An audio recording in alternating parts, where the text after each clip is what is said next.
ભગવદ્ ગીતા બીજા અધ્યાયનો સારાંશ. પોતાના જ સ્વજનોને યુદ્ધમાં હણવાથી પોતાને કોઈ લાભ થવાતો નથી એવો વિચારે નિરાશ થઈ ગયેલો અર્જુન જ્યારે ગાંડીવ ધનુષ્યનો ત્યાગ કરીને સ્થળના પાછલા ભાગમાં બેસી જાય છે ત્યારે ભગવાન શ્રી કૃષ્ણ તેને બોધ આપીને ધર્મ સમજાવતા કહે છે કે આવા કષ્ટમય તારામાં મોહ કેમ જાગ્યો? કાયરતા તેમે શોભતી નથી, શોક્ર વૃક્ષા છે. કારણ કે પંડિતો અને જ્ઞાનીઓ જીવતા કે મરેલાઓ શોક કદાપી કરતા નથી. સુખ દુઃખના સમભાવ રાખનાર અમરત્વનો અધિકાર બની છે. તેને જ મોક્ષની પ્રાપ્તિ થાય છે. સમસ્ત જગત જેનાથી વ્યાપ્ત છે તેને અવિનાશી સત સમસ્ત શરીર તો નાશવંત છે, આત્મા જ અમર છે. અન્ય કોઈથી મરાતો નથી, અન્ય તે કોઈને મારતો પણ નથી. મનુષ્યને જેમ જીર્ણ વસ્ત્રોની ત્યાગીને નવા વસ્ત્રો ધારણ કરે છે તેમ આત્મા જૂના શરીરનો ત્યાગ કરીને નવું શરીર ધારણ કરે છે. સર્વમાં રહેલા સ્થિર અચળ સનાતન અને અનિવિનાશી અન્ય શસ્ત્રો છેડી શકતા નથી. અગ્નિ બળી શકતો નથી, પાણી ભીંજવી શકતો નથી અને પવન સૂકવી શકતો નથી. જેમ જગતમાં જન્મેલા જીવનનું મૃત્યુ નક્કી છે તેમ મૃત્યુ પામેલા ફરી જન્મ પણ નિશ્ચિત છે. એમાં ફેરફાર કરવાને કોઈ સમર્થ નથી.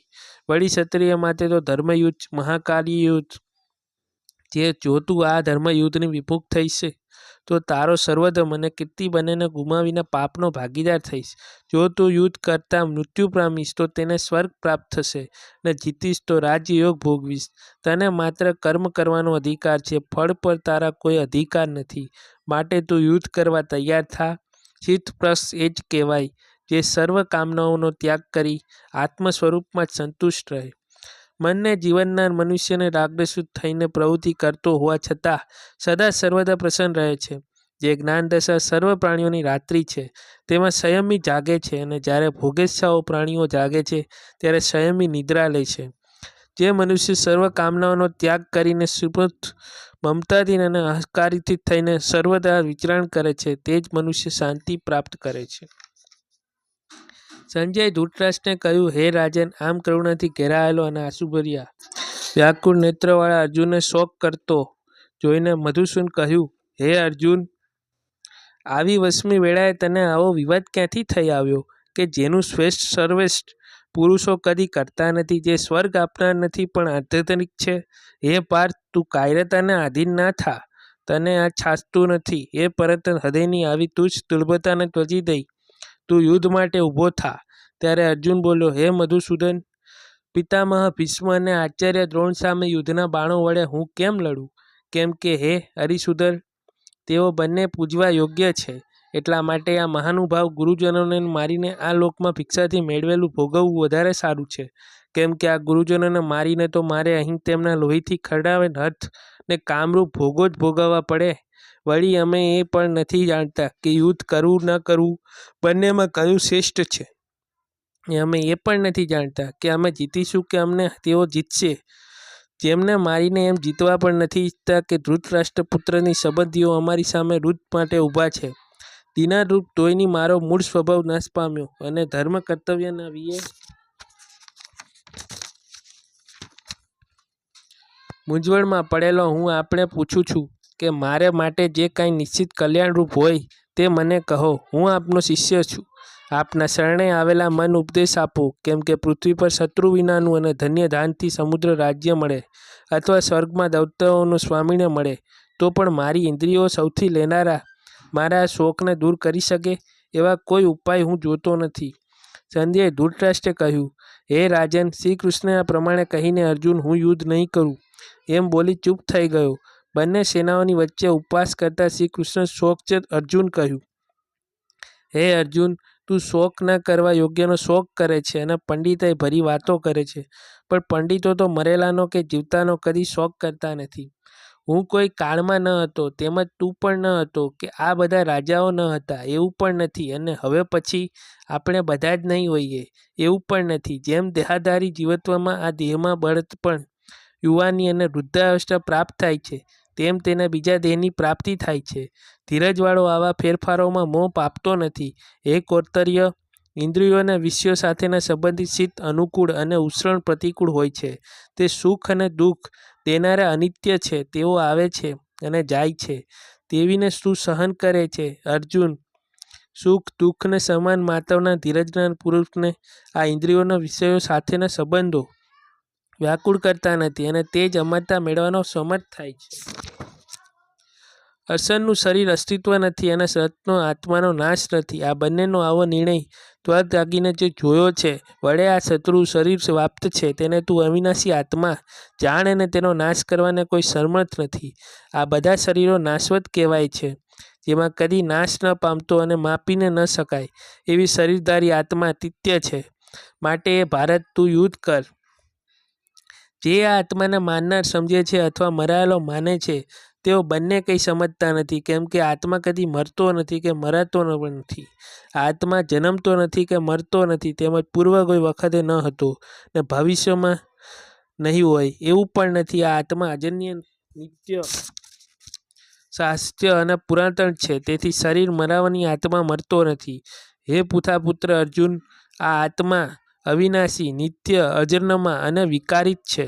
માટે તે આત્મા કોને કેવી રીતે મારે છે કે મરાવે છે? જેમ મનુષ્ય જૂના વસ્ત્રોને ત્યાગીને બીજા નવા વસ્ત્રો ધારણ કરે છે, તેમ દેહધારી આત્મા જૂના શરીરો ત્યાગીને બીજા નવા શરીરો પામે છે.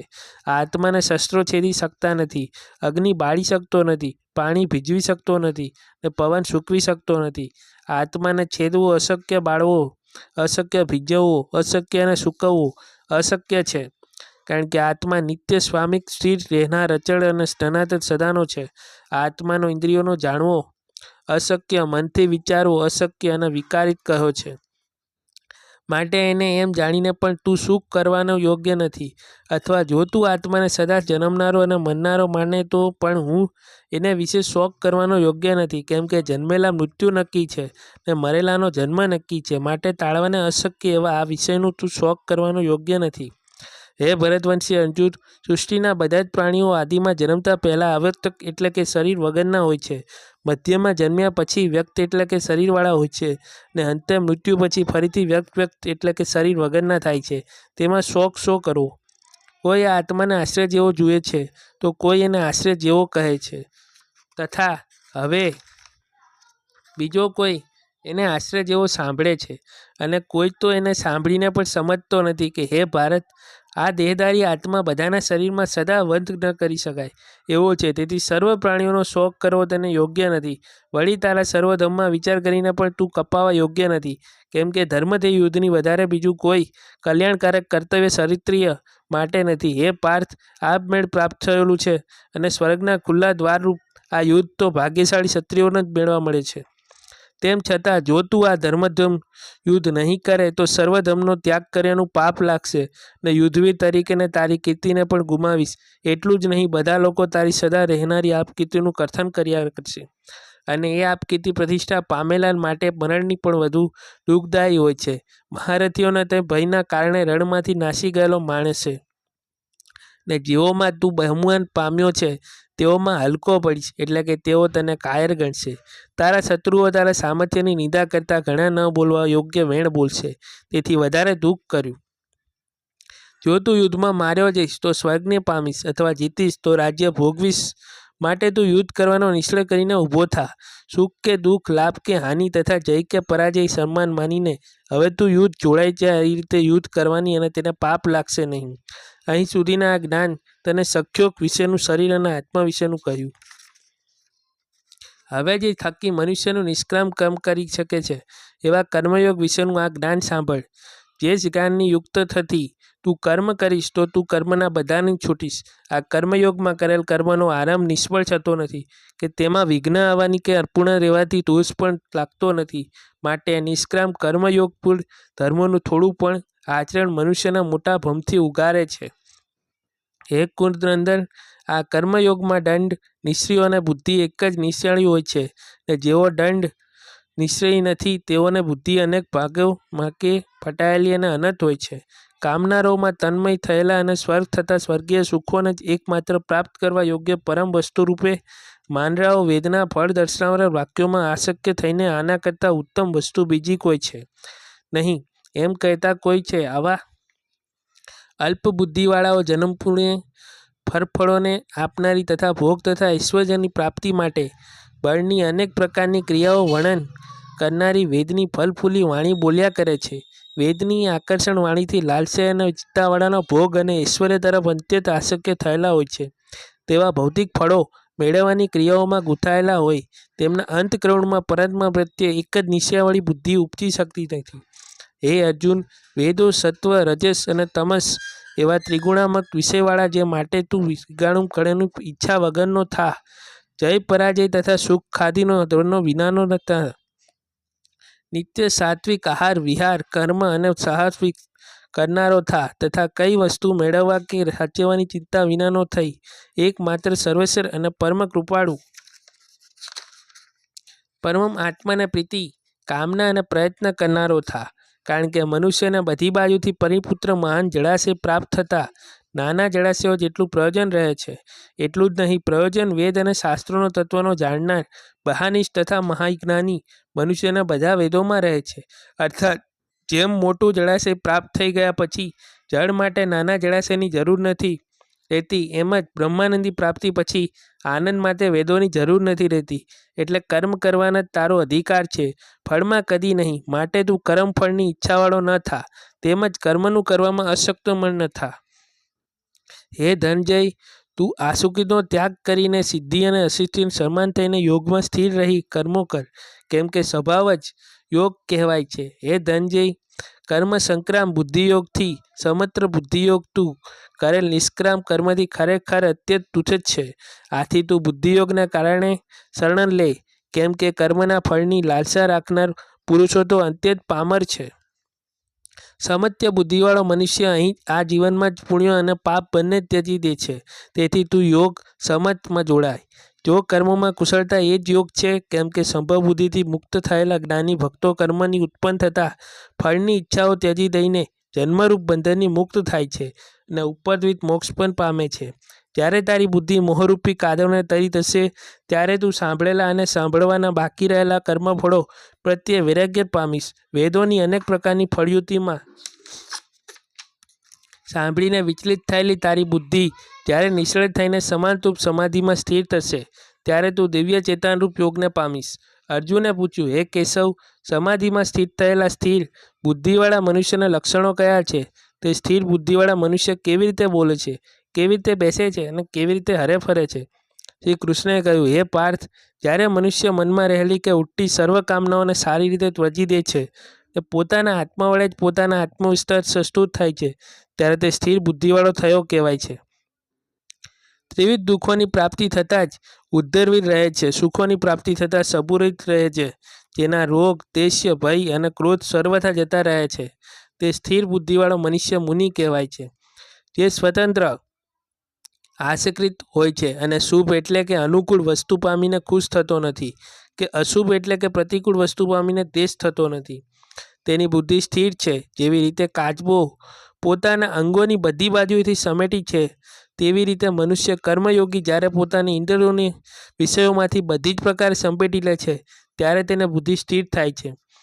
નિહારાઈ એટલે કે ઇન્દ્રિયોની વિષયોની ન માણનાર દેહધારી મનુષ્યના વિષયો તો છૂટે જ છે, પરંતુ વિષયો તરફનો રસ વાસના દૂર થતો નથી. એ રસ તો સર્વ રસોમાં પરમ રસ એવા પરમાત્માના દર્શનથી દૂર થાય છે. ઇન્દ્રિયો એવી ઉત્તેજક અને આંગીણવાળી કે મોક્ષની પ્રાપ્તિ માટે પ્રયત્ન કરનારા વિદ્રાનું મને બળપૂર્વક વિષયો તરફ છે. યોગીએ સર્વ ઇન્દ્રિયોને વંશ કરીને મારામાં તન્મય રહેવું જોઈએ, કેમ કે જેની ઇન્દ્રિયો વંશમાં હોય છે તેની બુદ્ધિ સ્થિર થાય છે. વિષયોનું ચિંતન કરનારા મનુષ્યના મનમાં વિષયો પ્રત્યે અશક્તિ ઉત્પન્ન થાય છે. અશક્તિમાં કામના ઉત્પન્ન થાય છે અને કામનામાંથી ક્રોધ જન્મે છે. ક્રોધમાંથી મૂઢતા ઉપજે છે અને મૂઢતાથી સ્મૃતિ સ્પષ્ટ થાય છે. સ્મૃતિ ભ્રષ્ટ થવાથી બુદ્ધિનો નાશ થાય છે અને બુદ્ધિનો નાશ થવાથી તે મનુષ્યનું પતન થાય છે. જેને અંતઃકરણને વશ કર્યું છે અને રાગદ્વેષથી હિત છે એવા મનુષ્ય પોતાની વશમાં કરેલા ઇન્દ્રિયો વડે પ્રવૃત્તિ કરતો હોવા છતાં પણ અંતઃકરણની પ્રસન્નતા પ્રાપ્ત કરે છે. એ પ્રસન્નતા પ્રાપ્ત થવાથી મનુષ્યના સઘળા દુઃખોનો નાશ થાય છે.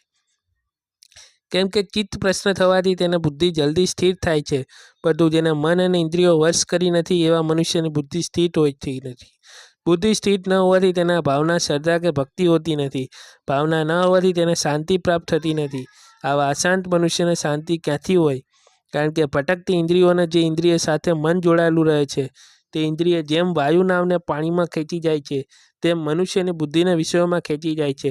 માટે હે મહામાયો, જેની ઇન્દ્રિયો સર્વ ઇન્દ્રિયોના વિષયોમાંથી નીકળીને બધી રીતે વશમાં થયેલી હોય છે તેની જ બુદ્ધિ સ્થિર થાય છે. સર્વ મનુષ્યને જે રાત્રિ પરમાત્માથી વિમુખ છે તેમાં સંયમી મનુષ્ય જાગે છે. અમે જેમાં ભગેશ્વર સાધારણ મનુષ્ય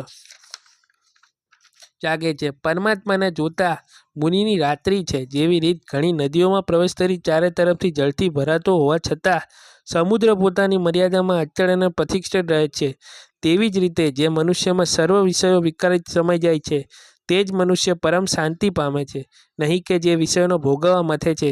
આમ જે મનુષ્ય સર્વ કામનાઓમાં ત્યાગ કરી ઈચ્છારીત, મમતારીત અને અસારિક રીત થઈને વિચરે છે તે જ શાંતિ પામે છે. હે પાર્થ, બ્રાહ્મણને પ્રાપ્ત થયેલાની સ્થિતિ આવી છે.